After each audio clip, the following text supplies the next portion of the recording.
Scotland's coastline. It's beautiful, but discarded plastics are an ever-present threat. We've grown accustomed to scenes like these, but there's another problem washing up on our shores: nurdles. The next time you're at the beach, keep an eye out. There's a good chance you'll spot some for yourself. After just a few minutes of searching, I've found dozens of these tiny plastic pellets. The question is, what are they? Where do they come from? And what impact are they having on our marine environment? This factory in Glenrothes uses billions of them each week.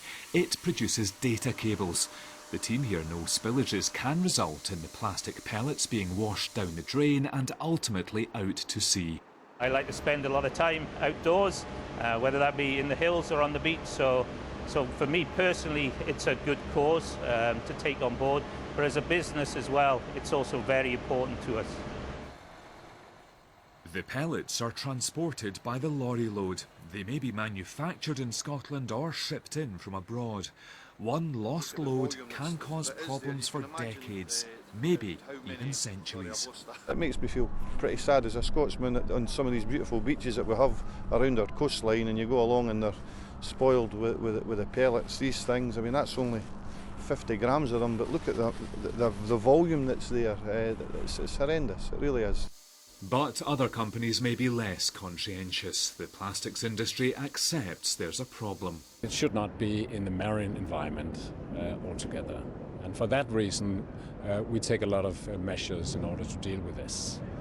What exactly happens out in the environment is not fully known yet. And this is why we work with scientists as well under the United Nations Environment Programme, financing their work to look into the fate and the sources of plastics in the oceans. But scientists studying Scotland's seabirds are already worried. The charismatic puffin, just one of the species at risk.